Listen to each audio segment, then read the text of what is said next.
Hello everyone, बच्चा party. My name is Kartikeya Pandey and I have done my B.Tech from IIT BHU. बच्चों, हम लोग work power energy की series में यदि आपको याद हो तो काइनेटिक एनर्जी पढ़ लिया था लास्ट लेक्चर नंबर 6 में, यदि याद हो आपको. आज वो घड़ी आ चुकी है, वो वक्त आ चुका है जब हम वर्क पावर एनर्जी चैप्टर का सबसे इम्पॉर्टेंट वेरिएशन कवर करें जिसका नाम है work energy theorem. One of the best, सबसे इम्पॉर्टेंट, सबसे अच्छा टॉपिक जो हमें कवर करना है that is work energy theorem. थोड़ा सा भी ध्यान देंगे, बहुत मज़ा आने वाला है. ओके, क्योंकि आज जो हम सीखने वाले हैं वो अपने आप में one of the best topic मैं मानता हूँ. मैं तो ऐसा मानता हूँ कि इससे कोई बेस्ट टॉपिक हो ही नहीं सकता. मैं मतलब इसको मैं फिजिक्स की जान मानता हूँ. I consider it soul of the physics. Okay, क्यों समझिएगा, आपको खुद भी समझ में आएगा, क्योंकि एक्चुअली इसका कोई ड्रॉबैक नहीं. इसकी मदद से आप कोई भी क्वेश्चन सॉल्व कर सकते हैं, नो डाउट. देखो आगे चल के हम एक और कॉन्सेप्ट पढ़ेंगे जिसको बोलते हैं मैकेनिकल एनर्जी कंजर्वेशन.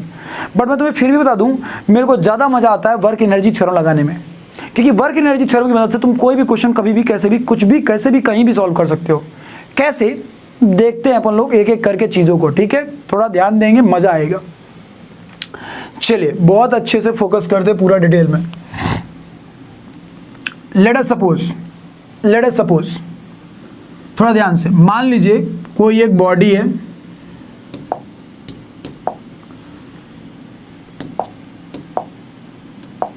मान लीजिए कोई एक ऐसी बॉडी है, इस बॉडी के ऊपर बहुत सारे फोर्सेस लग रहे हैं, और जो फोर्सेस लग रहे हैं उनकी वजह से let us suppose forces are acting on that body, जिसकी वजह से उसकी इनिशियल वेलोसिटी थी मान लो v इनिशियल, और फाइनली जब वो यहाँ आया तो उसकी फाइनल वेलोसिटी हो गई मान लो v फाइनल. क्लियर है, चलते चलते no doubt it's mass is m.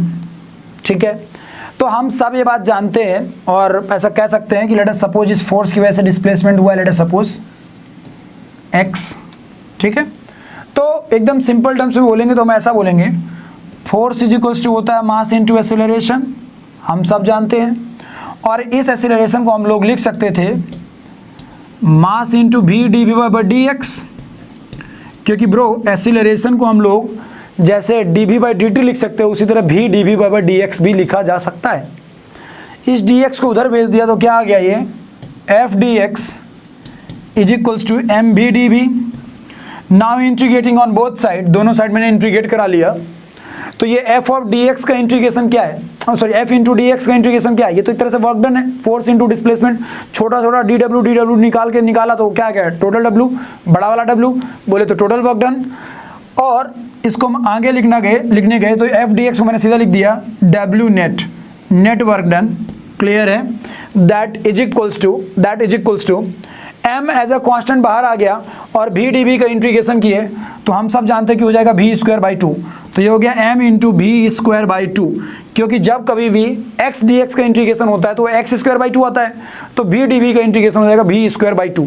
और लिमिट कहाँ से कहाँ पुट करनी है, वेलोसिटी कहाँ से कहाँ चेंज हुई है, v इनिशियल मतलब u से v फाइनल मतलब v तक, या फिर चाहे आप इसे v इनिशियल बोलिए, इसे v फाइनल बोलिए, आपकी चॉइस है, कुछ भी बोलिए.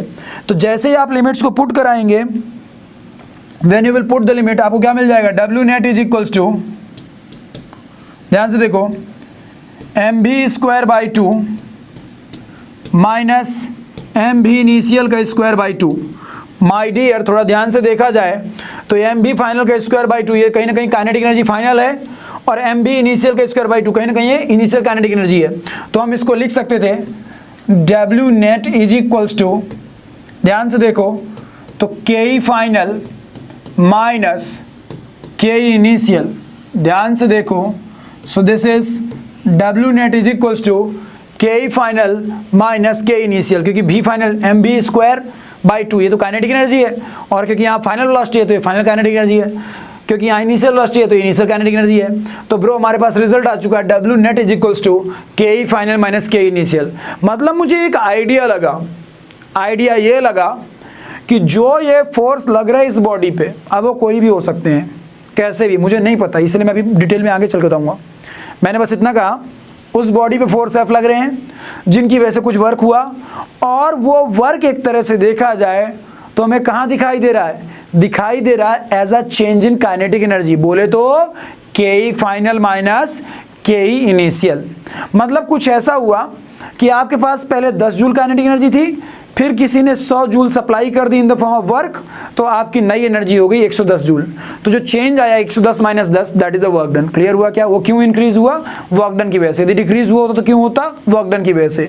क्लियर है क्या? यदि चेंज ना हो रहा होता इसका मतलब कोई वर्क डन नहीं हुआ था। ओवरऑल मुद्दा आपको समझ में आ रहा है? सो माय डियर, जो ये रिजल्ट आया है इसी को हम लोग बोलते हैं work energy theorem. The same result that we have got is known as work energy theorem. क्या कहते हैं इसे, थोड़ा ध्यान से समझना। वर्क एनर्जी थ्योरम क्या कहता है बेटा? वर्क एनर्जी थ्योरम ये कहता है कि किसी भी बॉडी पे लगने वाले हर तरह के फोर्स के द्वारा किया गया work done by all external agents plus work done by all internal agents will appear as change in kinetic energy of system. मतलब के फाइनल माइनस के इनिशियल, यही है हमारा work energy theorem. This is work energy theorem for us. Clear है? बोले तो work done by all external agents plus work done by all internal agents. अब कई लोग के मन में क्वेश्चन आएगा जो अपने आप को बुद्धिजीवी मानते हैं, मान लो कोई वैसे लोग भी देखते हैं कई बार वीडियो कि कॉन्सेप्ट में कोई कमी निकालने के लिए या कुछ ऐसा, तो वो ऐसा बोलेंगे। क्या हुआ था एक बार, मैं ये इवेंट पहले ही बता चुका हूँ। एक बार एक बच्चे ने कमेंट किया मेरे वीडियो के नीचे, कोई एक शॉर्टकट का ट्रिक का वीडियो था, और उसने कमेंट किया किसी टीचर का नाम और किसी कोचिंग का नाम। मतलब यूट्यूब में वो चलती थी उस टाइम पे, अभी चलती नहीं चलती मुझे नहीं पता, क्योंकि मैं खुद ही यूट्यूब से 2 साल से बाहर था।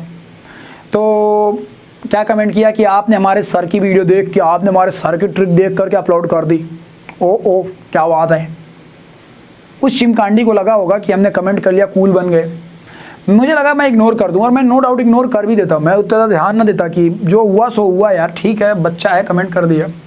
लेकिन मेरे को लगा मैं यदि इसको इग्नोर कर दिया ना तो ये और मज़े लेगा, और सबसे बड़ी बात यह है कि ये और जगह भी ऐसे जाके लोगों को तंग करता होगा। तो मैंने बस इतना बोला कि एक काम कर, जाके जिस टीचर ने तेरे वीडियो अपलोड करी है उस पर्टिकुलर टीचर का एक बार देख ले कि भाई किस डेट में वो वीडियो अपलोड हुई है और मेरी वीडियो किस डेट में अपलोड हुई है। कहीं ऐसा तो नहीं कि तेरे टीचर ने मेरी वीडियो देख के कहीं अपलोड ना करी हो ट्रिक। और सच्चाई भी ऐसी ही थी, मेरी वो ट्रिक 2019 की अपलोड थी, और जो उस टीचर ने डाला जो भी था वो 2021 में डाला। तो मैं ये नहीं कह रहा हूँ कि उन्होंने मेरे वीडियो देख के डाला होगा, मैं ऐसा कतई नहीं कह रहा हूँ। अरे भाई वो बहुत कॉमन ट्रिक है, हर जगह मिलती हैं, बहुत कॉमन है। अरे फिजिक्स इतनी कॉमन है कि यदि पढ़ने वाला इंसान बस हो तो आपको कहीं ना कहीं से मिल ही जाती है। तो उन्होंने कहीं से ही पढ़ा होगा, वो बात अलग है। लेकिन सोचो चिमकांडी को मतलब वो बात पची नहीं, और उसने एट द मोमेंट कमेंट कर दिया कि आपने मेरे टीचर को देख करके और ऐसा ट्रिक डाल दिया होगा। अबे तेरे टीचर को देख के डालता तो फिर तेरे टीचर की वीडियो डालने के बाद में डालता ना। और फिर दूसरी चीज़ यार, कुछ तो यार टीचिंग एक्सपीरियंस मेरा होगा यार। मैं 2015 से पढ़ा रहा हूँ बच्चे, आई एम टीचिंग फ्रॉम 2015। मेरी एज पे मत जाओ, जब मैं IIT के फर्स्ट ईयर में था from that time I am teaching. Okay, मुझे आज भी मतलब मैं क्या बोलूँ यार, मतलब तो इसीलिए मैं एक चीज़ बोलूँगा। यहाँ पे कुछ लोग क्या करेंगे, कॉन्सेप्ट चेक करेंगे, वो बोलेंगे गलत लिख दिया, work done by external agent is equal to change in kinetic energy होता है। मैं कहूँगा रुक भाई, ध्यान से देख, तो work done by internal agent भी आ सकता है यदि सिस्टम नॉन रिजिड हो। तो सिस्टम रिजिड होगा तो no doubt work done by internal agent 0 आएगा और तू बच के निकल जाएगा। लेकिन यदि सिस्टम नॉन रिजिड हुआ, एग्जाम्पल के तौर पे बॉम्ब एक्सप्लोजन, एक बात बता, बॉम्ब एक्सप्लोजन में तो बाहर से किसी ने कोई वर्क नहीं किया, फिर बॉम्ब में जब बॉम्ब फटता है तो पार्टिकल उछल के दूर दूर क्यों गिरते हैं, उनके पास कोई काइनेटिक एनर्जी क्यों देखने को मिलती है। मतलब ये तो सोचने वाली बात हो गई ना कि यदि सोच के देखो, यदि बॉम्ब को बाहर से मात्र एनर्जी मिलनी चाहिए, यदि ओनली एक्सटर्नल एजेंट वर्क कर पा रहे होते तो उस लॉजिक के हिसाब से तो बॉम्ब के पार्टिकल्स कुछ काइनेटिक एनर्जी लेके उछल ही ना पाते। एक्चुअली वहाँ पे इंटरनल एजेंट्स ने वर्क किया और उनका वर्क जीरो नहीं हुआ, क्योंकि बॉम्ब पार्टिकल जब उछल रहे हैं तो उनके बीच गैपिंग चेंज हो रही है, जो कि साफ साफ शो कर रहा है कि वो एक रिजिड बॉडी सिस्टम है ही नहीं। तो वहाँ पे इंटरनल एजेंट्स ने रोल प्ले किया ना, इंटरनल एजेंट्स के द्वारा change in kinetic energy of system देखने को मिली ना, तो इसलिए ऐसा निग्लेक्ट कर देना सही नहीं होता है।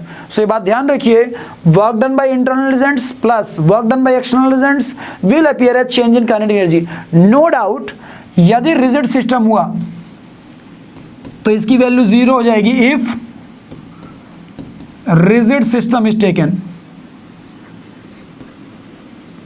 If rigid system is considered, तो हम बच के निकल जाते हैं। और नो डाउट ऐसा ही होता ही है, इसलिए बच के निकल जाते हैं। चलो ठीक है, तो हमारा क्या इक्वेशन बन गया, work done by external agent is equal to change in kinetic energy. अब इस एक्सटर्नल एजेंट में कई चीजें हो सकती है, जैसे कि work done by conservative forces, example के तौर पे ग्रेविटेशनल फोर्स, स्प्रिंग फोर्स, समझ में आ रहा कि नहीं आ रहा, ऐसे फोर्सेस जो कि जिनके द्वारा एनर्जी किल नहीं होती है, ठीक है ना, जिनके द्वारा एनर्जी रिकवर हो सकती है, जिनके द्वारा किया गया वर्क डन पाथ पे डिपेंड नहीं करता है, ठीक है ना, ऐसी चीज़ों, ऐसे फोर्सेस को हम लोग कंजर्वेटिव फोर्स बोल दिए।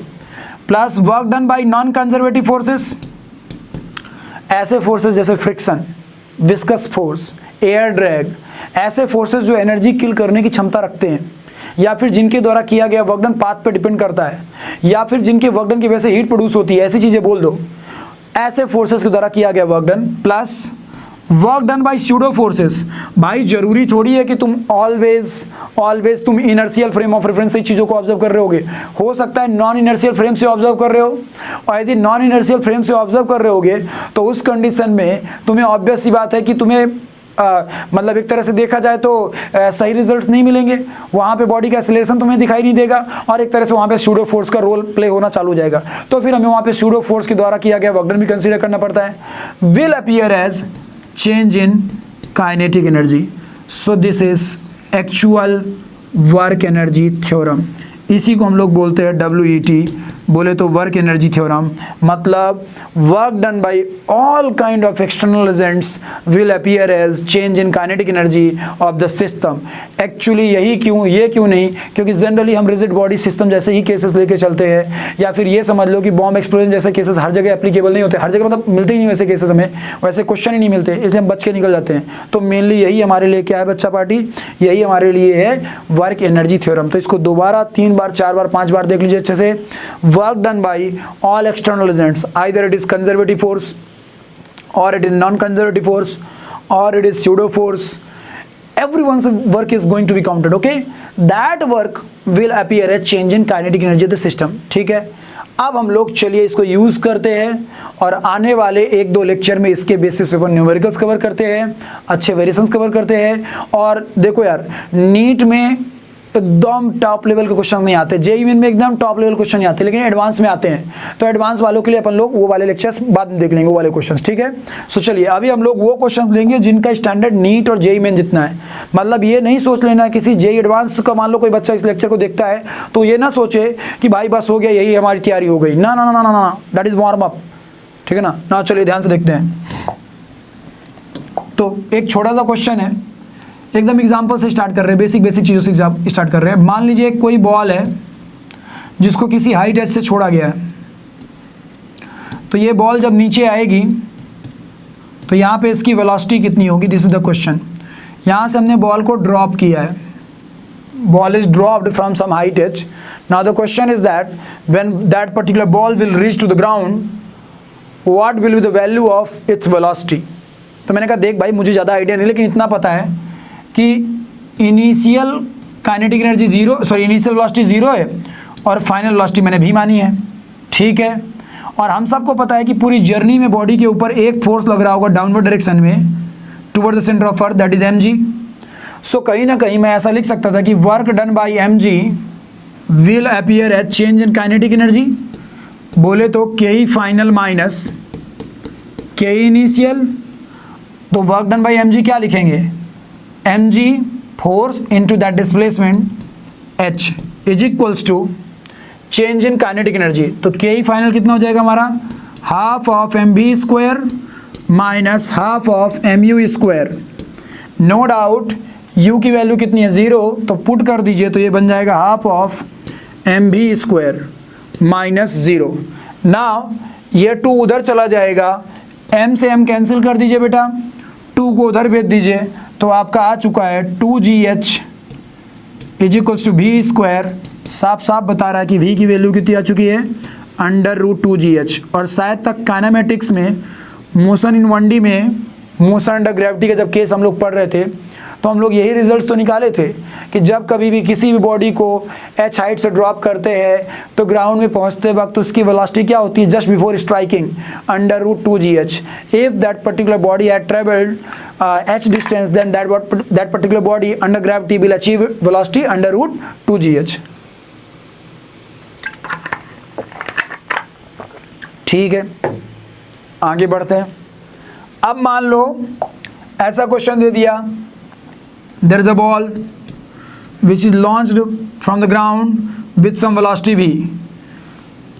ये यहाँ पे कहीं पे जा रही है, let us suppose to height h। Now the question is that आपके सामने क्वेश्चन ये पूछा जा रहा है कि ये कितना मैक्सिमम हाइट ये रीच किया होगा, how much maximum height that particular body will reach. ये हमारा अगला एग्जाम्पल है।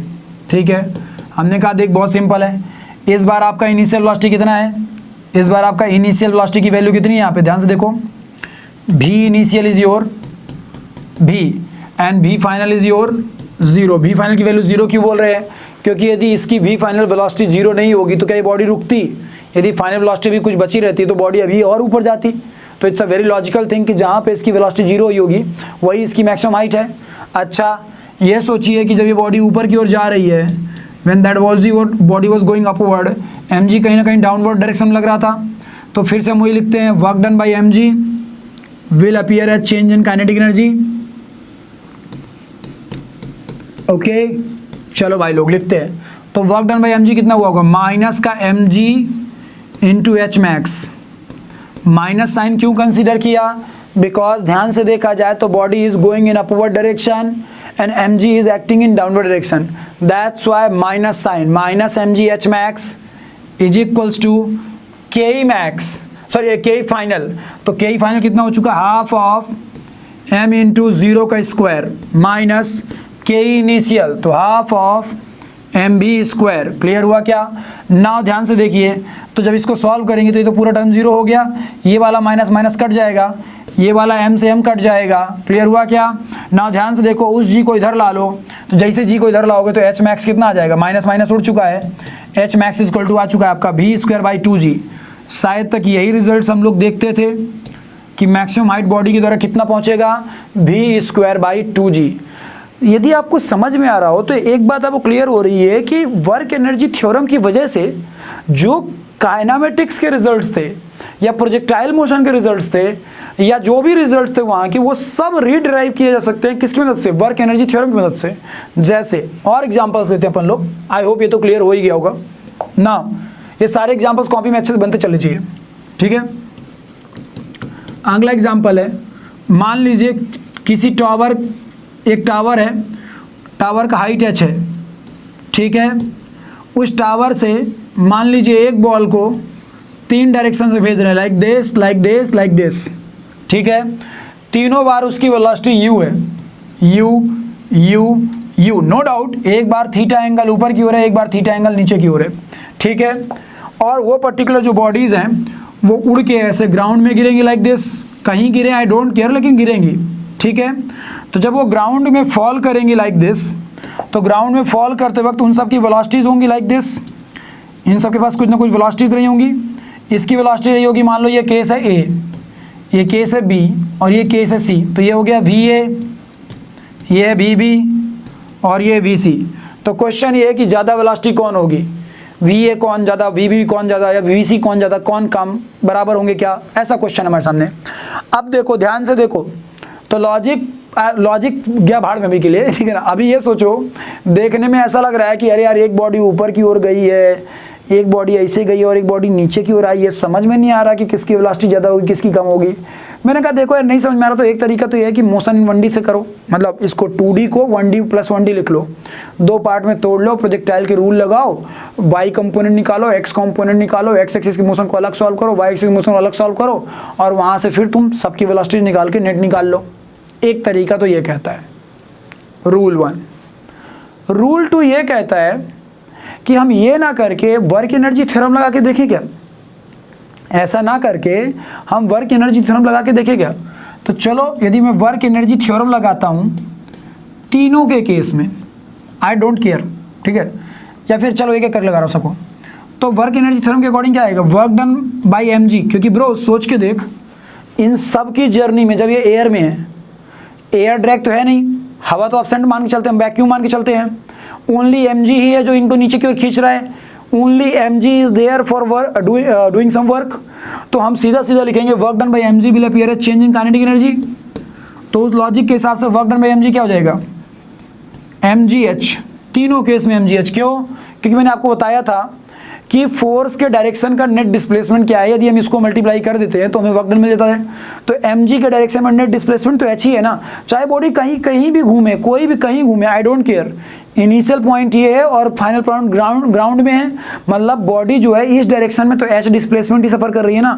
तो mgh is equals to mgh is equals to, ना ध्यान से k ही फाइनल। तो चलो a के लिए लिखता हूँ half of m into va का square minus half of m into you square, क्योंकि इनिशियल वेलोसिटी u लॉन्च की गई है। जब इसको मैंने सॉल्व कराया तो ध्यान से देखो ये 2 उधर चला जाएगा, m से m कैंसिल हो जाएगा, और जब हम सॉल्व करेंगे तो हमारा va का वैल्यू आ जाएगा √ u square plus 2gh।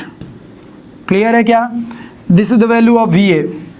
Now similarly यदि मैं vb निकालने जाता तो vb के लिए क्या लिखता, mgh that is the work done by mg is equals to final kinetic energy half of vb square minus half of mu square. अबे साला ये तो वैसे ही एक्सप्रेशन बन रहा है, मतलब फिर से vb की वैल्यू कितनी आ गई,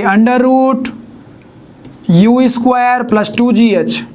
सिमिलरली सॉल्व करने जाते किसके लिए, c के लिए, तो उसके केस में भी ऐसे ही रिजल्ट आता, और vc की वैल्यू भी क्या आती, √ u स्क्वायर प्लस 2gh। ये क्या शो कर रहा है हमें, ये हमें ये शो कर रहा है कि भाई लोग VA is equal to VB is equal to VC रहेगा। मैटर नहीं करता कि आप कितने एंगल पे लॉन्च कर रहे हैं, all 3 particular bodies are going to strike at the base with same velocity, that is VA is equals to VB is equals to VC। Clear है क्या, तो ये भी एक इंपॉर्टेंट रिजल्ट होता है, नो डाउट ये प्रोजेक्टाइल मोशन चैप्टर का रिजल्ट है, लेकिन हमने उसको यहाँ सॉल्व कर लिया किसकी मदद से, वर्क एनर्जी थ्योरम की मदद से। ये हमने हेल्प ली है किसकी, वर्क एनर्जी थ्योरम की, चीज़ों को सॉल्व करने के लिए। क्लियर हुआ क्या, सो आई होप कि आपको थोड़ा बहुत तो आइडिया लग गया होगा वर्क एनर्जी। अच्छा देखो होता क्या है ना, बहुत सारे बच्चों को जब काइनेमेटिक्स चैप्टर मिलता है, प्रोजेक्टाइल मोशन चैप्टर मिलता है, बहुत सारी चीज़ें ऐसी मिलती है जो टफ होती हैं, उनको लगता है फिजिक्स बहुत टफ है, अब नहीं बनेगा। नो डाउट कुछ परम पिल्लू होते हैं जो वेक्टर को देख के फिजिक्स को ईजी समझ लेते हैं, ऐसा भी नहीं होना चाहिए। लेकिन मेरा ये मानना है कि बहुत सारे लोग अपने आप को अंडरस्टिमेट करते रहते हैं, वो सोचते रहते हैं कि उनसे कभी फिजिक्स बनेगी नहीं। लेकिन सोच के देखो जिन क्वेश्चंस का सॉल्यूशन तुम वहाँ नहीं कर पाए, उन क्वेश्चंस का सॉल्यूशन तुम वर्क एनर्जी थ्योरम से इजीली यहाँ कर पा रहे हो। यही लॉजिक तो समझना है, यही तो सबसे मेन गेम है जो लोगों को समझ में नहीं आता, और लोगों को जब गेम समझ नहीं आता तो वो डूब जाते हैं। तो भाई लोग गेम समझना, समझ रहे हैं क्या ना, चलिए आ जाते दोबारा देखते हैं ध्यान से। यहाँ तक अपन लोग क्लियर हो गया ना। अगला एग्जाम्पल लेने जा रहा हूँ मैं, थोड़ा ध्यान से। अब मान लीजिए कोई बॉडी है, ठीक है, मैं हर वही केस ले रहा हूं जो मैं पहले करा चुका हूं, तो उसी तरह के केसेस लेने की वजह से आपको थोड़ा आइडिया लग रहा है। एक बॉडी है जिसको कि v की वेलोसिटी दे के भेजा गया है, और फाइनली बॉडी यहाँ किस में आ गई है, रेस्ट में आ गई है। क्यों, क्योंकि ये सरफेस रफ है, ये सरफेस रफ है, और इसका कोएफिशिएंट ऑफ फ्रिक्शन कितना है, म्यू है। Mass of the body is m। Okay, now the question is that कि ये बॉडी कितना डिस्प्लेसमेंट चलने के बाद रुकी होगी। After travelling how much displacement that body will stop. तो हम इसको पहले भी ऑलरेडी एक बार कर चुके हैं। कैसे किए थे? हम लोगों ने इस बॉडी का एफबीडी बनाया था, रिटार्डेशन पता किया, उस रिटार्डेशन को यूज किया किस इक्वेशन में, v square is equal to u square plus 2as। Final velocity 0 मानी, इनिशियल वेलोसिटी माना कि v लेके चल रहे हैं, और फिर प्लस 2as। तो एक जगह में माइनस के साथ रिटार्डेशन जो पुट किए थे और हमारा वहां से डिस्प्लेसमेंट आए थे। याद आ गया क्या? अब सेम वेरिएशन को आज हम लोग कर रहे हैं किससे? वर्क एनर्जी थ्योरम से। Same thing is going to be covered with the help of work energy theorem. कैसे? थोड़ा ध्यान से देखते हैं। वर्क एनर्जी थ्योरम क्या कहता है? Work done by external agent will appear as change in kinetic energy. तो यहाँ पे कौन कौन लग रहा है? ध्यान से देखो, यदि मैं उसका एफबीडी बनाने जाऊंगा तो यहाँ पे इस बॉडी पे कौन कौन लग रहा है? Normal, mg and some friction. तो मैं लिखने जा रहा हूँ ध्यान से, work done by normal plus work done by mg plus work done by friction will appear as change in kinetic energy k final minus k initial. No doubt ये दोनों साले परम पिल्लू जीरो हो जाएंगे। क्यों? क्योंकि भाई ध्यान से देखो तो डिस्प्लेसमेंट इधर की ओर हो रहा है और ये फोर्सेस आपके ऐसे लग रहे हैं perpendicular to the motion. So यदि कभी भी forces perpendicular to the displacement होते हैं तो उस कंडीशन में we all know it very well, कोई वर्क डन नहीं होता है। ठीक है, तो इन दोनों के चलते वर्क डन जीरो हो गया। इसके चलते वर्क डन कितना हो जाएगा? तो ध्यान से देखते हैं। फ्रिक्शन के चलते वर्क डन, काइनेटिक फ्रिक्शन होगा क्योंकि मोशन हो रही है, प्रॉपर्ली रिलेटिव मोशन हो रही है, तो काइनेटिक फ्रिक्शन कितना होता है? म्यू के इंटू एन, एन की वैल्यू mg हो जाएगी, n इज इक्वल टू कितना हो जाएगा? mg। तो हम सब जानते हैं कि फ्रिक्शन की वैल्यू एफ के इक्वल टू कितना लिख लेंगे? म्यू इंटू mg, क्योंकि यहाँ पे म्यू के अलग से बताया नहीं तो हमारे लिए म्यू के ही म्यू है। ठीक है, तो चलो लिखता हूँ मैं, work done by friction minus mu mg into x. कई लोगों के मन में क्वेश्चन आ रहा होगा why there is minus sign. हम पहले ही पढ़ चुके हैं कि ऐसे cases work done by friction क्या आता है? नेगेटिव, क्योंकि ध्यान से देखो फ्रिक्शन पीछे की ओर लग रहा है in backward direction and body is moving towards this direction, so the work done by friction will be negative. Minus का mu mg x is equals to K final minus के इनिशियल। सो के फाइनल की value कितनी हो जाएगी? Body came at rest, so half of m into zero का square minus body कितना kinetic energy लेके चली है? How much kinetic energy? तो हाफ ऑफ mb स्क्वायर, इतना काइनेटिक एनर्जी वो लेके चली है, हाफ ऑफ mb स्क्वायर। ना ध्यान से देखो, m से m कैंसिल हो गया और जब हमने सॉल्व किया तो ये माइनस से माइनस भी कट जाएगा और उस म्यू जी को इधर ले आओ तो x की वैल्यू आ चुकी है आपकी v square by 2 mu G. शायद तक हम लोग यही रिजल्ट निकाले थे यदि याद हो आप लोग को तो। Same particular result we generated जब हम लोग उस टाइम पढ़ रहे थे। तो याद करो, फ्रिक्शन का मुझे याद है थर्ड या फोर्थ फिफ्थ या सिक्स लेक्चर था, आई थिंक सिक्स के आसपास रहा होगा, 6-7 रहा होगा कुछ। स्टैटिक फ्रिक्शन पढ़ने के बाद ही देखा होगा हमने, या नहीं सॉरी सेकंड लेक्चर ही था काइनेटिक फ्रिक्शन का, उसी में हम लोगों ने कर लिया था ये वाला केस। ठीक है ना, तो सेम चीज़ को आज हम लोगों ने किससे जनरेट कर लिया? वर्क एनर्जी थ्योरम से। कोई रॉकेट साइंस तो नहीं है, इजी चीज़ें पूछी जा रही हैं। अब हमसे बने ना वो बात अलग है, लेकिन ऐसा कोई रॉकेट साइंस नहीं है। यही तो सबसे बड़ा गेम है और यही लोग नहीं समझ पा रहे हैं। नाउ हम लोग थोड़ा आगे प्रोसीड करते हैं and we will have one more example. ठीक है, थोड़ा ध्यान से एक और एग्जाम्पल लेते हैं। एग्जाम्पल ये कह रहा है कि मान लीजिए कोई एक वायर है और उस वायर में एक ऐसे बॉल बंधी हुई है। ठीक है, इस वायर का लेंथ है L, इसका मास है M।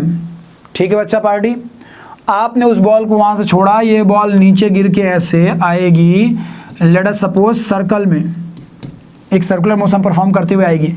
क्वेश्चन ये कि जब यहाँ आएगी तो उसकी वेलोसिटी क्या होगी? What will be the velocity of that body when that particular body will reach to this point?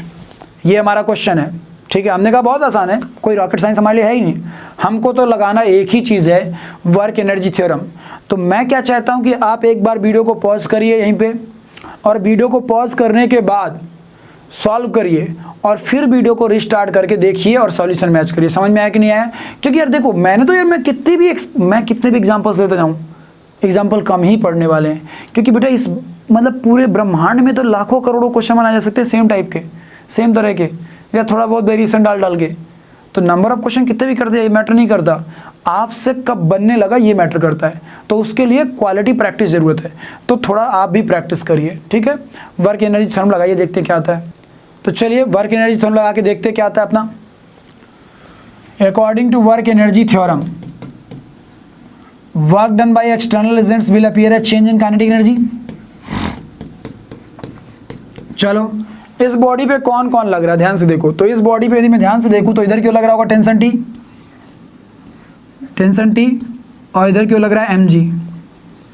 ठीक है, मुझे इतना तो कंफर्म है कि बॉडी के डिस्प्लेसमेंट के ऑलवेज परपेंडिकुलर रहने वाला टेंशन, बताया भी था मैंने वर्क डन बाई टेंशन जब केस करा रहा था, तो राउंड सर्किल में टेंशन के द्वारा वर्क डन 0 आया था, याद आ गया क्या। फिर भी चलो लिखे दे रहा हूँ, work done by tension plus work done by mg is equals to change in kinetic energy, तो finally half of mv square. और शुरुआत में बॉडी को रेस्ट से छोड़ा है, कहाँ से छोड़ा है, रेस्ट से, सो हाफ ऑफ m इंटू 0 का स्क्वायर। क्लियर हुआ क्या, बहुत अच्छे। ना ध्यान से half of mv square minus half of m into 0 का स्क्वायर। ना हम सब जानते हैं कि इसकी वैल्यू 0 होने वाली है, क्यों, क्योंकि ध्यान से देखो तो टेंशन और बॉडी के मोशन उन दोनों के बीच का एंगल ऑलवेज क्या रहने वाला बच्चा, 90 डिग्री। तो जब कभी भी फोर्स और डिस्प्लेसमेंट के बीच में 90 डिग्री का एंगल होता है तो वर्क डन कितना आता है, 0। क्लियर हुआ क्या, चलो ना आप ध्यान से देखते हैं, आगे बढ़ते हैं। तो वर्क डन बाई mg क्या होगा, मैंने आपको बताया था कि बॉडी कहाँ मोशन कर रही है इससे मुझे कोई मतलब नहीं है, mg के डायरेक्शन का नेट डिस्प्लेसमेंट कितना है, तो mg के डायरेक्शन का ध्यान से देखो, बॉडी इस लेवल में थी पहले और अभी इस लेवल में आ चुकी है, तो net displacement in vertical direction कितने का हुआ है, l का हुआ है ना। ये मत देखो ना कि बॉडी यहाँ से यहाँ गई है, अरे यहाँ से यहाँ इसलिए गई है क्योंकि हॉरिजॉन्टली भी डिस्प्लेस हुई है। वर्टिकल डायरेक्शन में कितना हुआ है, वर्टिकल डायरेक्शन में कितना डिस्प्लेस हुआ है, तो l हुआ है। mg के डायरेक्शन में कितना डिस्प्लेसमेंट हुआ है, l, तो ये आ गया plus mgl, force into displacement, और क्योंकि डाउनवर्ड ही मोशन है और डाउनवर्ड फोर्स लग रहा है इसलिए positive work done is equals to half of mv square minus 0। ये वाला टर्म 0 हो गया, हाफ ऑफ mv स्क्वायर, कोई प्रॉब्लम, 2 उधर भेज दो, m से m कैंसिल कर दो, 2 को उधर भेजा तो हमारा v का वैल्यू आ चुका है। v का कितना वैल्यू आ चुका है बच्चा पार्टी, ध्यान से देखो तो v का हमारा वैल्यू आ चुका है, एकदम बहुत आसान शब्दों में करेंगे, v का हमारा वैल्यू आ चुका है कितना कितना कितना कितना कितना √2gl। This is the velocity that particular body will achieve when it will reach to this point। जब वो बॉडी इस पॉइंट में पहुंचेगी तो कितना वेलोसिटी अचीव कर लेगी, √2gl। क्लियर हुआ क्या, this was a kind of very very simple question, समझ में आ रहा होगा आप लोगों को ना। हम लोग आगे बढ़ते थोड़ा और एग्जाम्पल लेते हैं। एक एग्जाम्पल आपके लिए छोड़ दे रहा हूं एज अ होमवर्क। एग्जाम्पल ये है कि मान लीजिए एक कोई बॉडी यहाँ पे है, समवेयर मेकिंग एंगल थीटा, यहाँ से आपने उस बॉडी को, m मास की बॉडी को, l लेंथ की मान लो ये वायर थी, छोड़ा और ये बॉडी ऐसे आई लाइक दिस, तो जब यहाँ आएगी तो वो कितना वेलोसिटी गेन करेगी, ठीक है। और ये इनिशियली रेस्ट से छोड़ी गई है।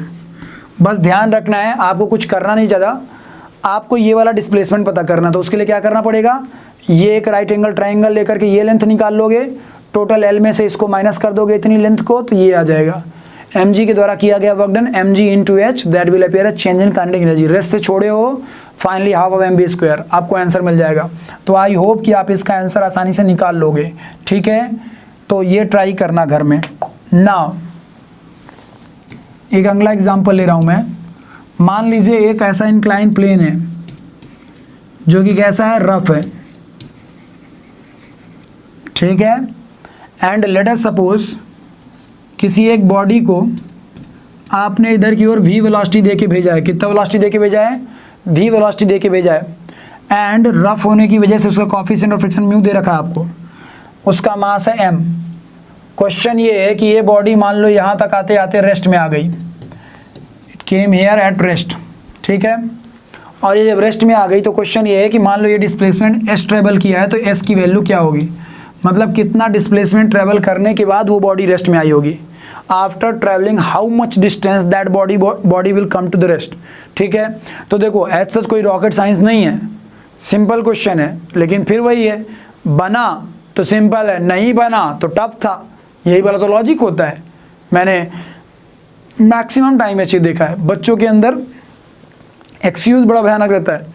मैं मतलब ऑफलाइन कोचिंग्स में एक चीज़ देखा हूँ, मेरे पास तो कई बार पेरेंट्स मिलने आते थे, डिस्कस करते हैं, तो एक रहता है, ऐसा रहता है पेरेंट्स का, मैंने देखा आई हैव सीन इट, कि सर मेरे बच्चे ने बोला कि फिजिक्स में बड़ी प्रॉब्लम आ रही है, या फिर एक कोई सब्जेक्ट का नाम लेंगे, तो मैं कहूँगा कि हाँ ठीक है बताइए क्या प्रॉब्लम आ रही है, मार्क्स कितने बच्चे के, तो बोले सर बच्चे ने बायो में, ऐसे बोलेंगे फिजिक्स में बच्चे के आए हैं मतलब ऐसे नहीं, ऐसे बोलेंगे, केमिस्ट्री में बच्चे के आए हैं सर 180 का पेपर था, लेकिन बच्चे ने अच्छा तो नहीं किया है, लेकिन केमिस्ट्री में आए हैं 14 नंबर, ध्यान सुनना, और बायोलॉजी में 360 में से आए हैं 28 नंबर। मैंने कहा फिजिक्स में कितने आए? बोले सर फिजिक्स में बच्ची बोल रही थी कि फिजिक्स में उसे मैकेनिक्स में बहुत इशू आता है, उसके 33 नंबर आए हैं, 33 मार्क्स आए फिजिक्स में 180 में। तो मैं मन ही मन कुछ बोला नहीं, मैं बोलता नहीं हूँ, लेकिन मतलब फिर क्या ही बोलूँ, तो मैं उनको ये बात बोलूँगा कि आपको तो कॉन्ग्रेचुलेसन बोलना चाहिए, आप मेरे को आके ऐसे मेरे को ऐसे शाबाशी दीजिए, बोलिए सर देखिए मेरा बच्चा आपके सब्जेक्ट में कितना अच्छा कर रहा है। आपको ये बात क्यों नहीं समझ में आ रही है कि बच्चे का फिजिक्स कमज़ोर नहीं है, ससुरा बच्चा कमज़ोर है। कहने का मेरा मतलब ये है, देखो कोई बच्चा कमज़ोर नहीं होता, ये तो मजाक वाली बात हो गई। कहने का मतलब ये है कि बच्चा पढ़ाई में ध्यान ही नहीं दे रहा, क्योंकि मैं मानता हूं कि इस दुनिया का सबसे गंदा सब्जेक्ट फिजिक्स है और उसका टीचर सबसे गंदा है, जिस वजह से उस बच्चे के 180 में कितने आए? 33 मार्क्स। लेकिन इस दुनिया का सबसे अच्छा सब्जेक्ट बायोलॉजी और सबसे अच्छा सब्जेक्ट केमिस्ट्री, उसमें फिर क्यों स्कोर नहीं आए? एक्चुअली आप परम पिल्लू तीनों सब्जेक्ट में हो, लेकिन आप फिजिक्स सब्जेक्ट या किसी एक टीचर के ऊपर क्यों डाल दिए? क्योंकि होता क्या है, जब तुम्हारे मार्क्स कम आए तो तुम अक्कड़ बक्कड़ बम्बे वो करते हो कि किसके ऊपर एक्सक्यूज डालना है। तो तुम एक्सक्यूज ऐसे डालते हो कि यार जो टीचर सबसे ज़्यादा खतरनाक है, जिसने पूरे साल सबसे ज़्यादा खूब गरियाया है, उसी का नाम चिपका दो। लेकिन ये बात समझो बेटा कि ये एक्सक्यूज डालने से तुम्हारा सिलेक्शन तो नहीं होने वाला, क्योंकि ये तुम्हें समझना चाहिए कि तुम्हारे फिजिक्स में बस कम नहीं आए। यदि मान लो फिजिक्स, मैं मानता हूं कि फिजिक्स का टीचर हो सकता है तुमको ध्यान ना दिया हो, या फिजिक्स तुम्हारा कमजोर हो, या फिजिक्स तुमको अच्छा लगता हो, सब कुछ है, तो फिर बेटा केमिस्ट्री में तो यार कम से कम तुम्हारे 150 मार्क्स आने चाहिए थे। ऐसा यदि कहीं होता कि तुम्हारे बायोलॉजी में 360 में से आए होते 320 और केमिस्ट्री में आए होते कितने? 180 में से 160, और फिजिक्स में आए होते तुम्हारे मान लो 180 में से 80, तो भी एक बार माना जा सकता था कि तुम्हारी फिजिक्स वीक है और जेन्युइनली फिजिक्स में टीचर को काम करना चाहिए, और फिजिक्स में बहुत इशूज हैं। प्रॉब्लम यहाँ ये हो रही है कि तुम्हारे केमिस्ट्री में ही आ रहे हैं 8, बायोलॉजी में जोड़ के आ जा रहे हैं 18, एंड यू आर थिंकिंग कि तुम्हारी प्रॉब्लम फिजिक्स में है। नहीं, प्रॉब्लम तुम में है, समझो। और ये जितना जल्दी एनालाइज करोगे, जितना जल्दी रियलाइज करोगे, उतना ज़्यादा मार्क्स आते हैं, फिर उतना जल्दी ग्रोथ होती है। क्योंकि एक्सक्यूज़ देना हम बंद कर देते हैं और ये बात समझ जाते हैं कि at the end of day हमारा स्कोर मैटर करेगा टोटल, ये मैटर नहीं करेगा कि सब्जेक्ट में आया था, और हमारे तीनों सब्जेक्ट पर हम पिल्लू हैं, इसलिए हमारा टोटल स्कोर हमारा डाउन है। दिस इज द लॉजिक ना। चलिए, तो इसीलिए एक्सक्यूज़ कम, काम ज़्यादा ना। इधर देखते हैं, अब हमसे बोला जा रहा है कि डिस्प्लेसमेंट कितना है, तो मैं चाहूँगा वीडियो को पॉज करिए और सॉल्व करिए। मैंने कहा ध्यान से देखो, यदि मैं इसका एफबीडी बनाऊँ तो इस पर कौन कौन लग रहा है, ध्यान से देखो बिना किसी टेंशन के। तो इस पे एक तो लग रहा है इधर की ओर mg साइन थीटा, एक लग रहा है इधर की ओर mg cos theta,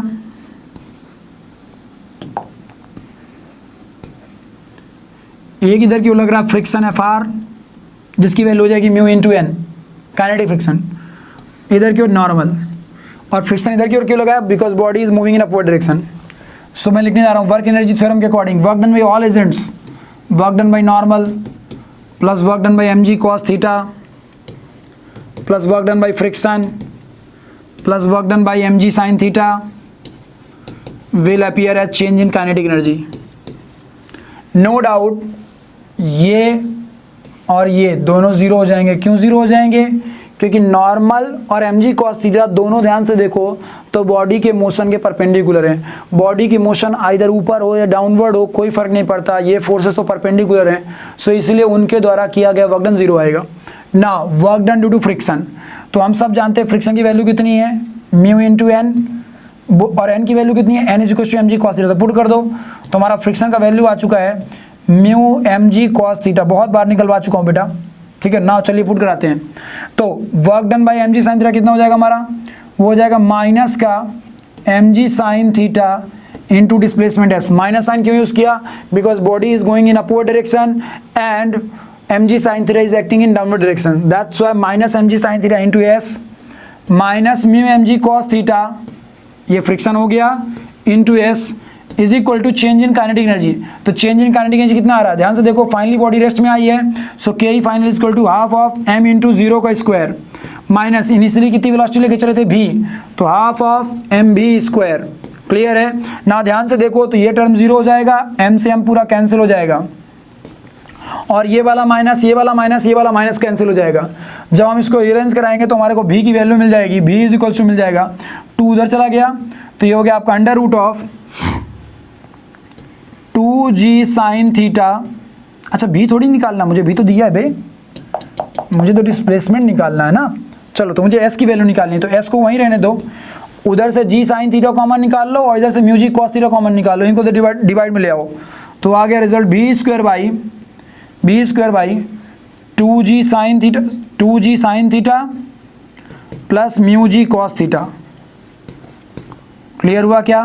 that is your displacement that particular body will cover before stopping.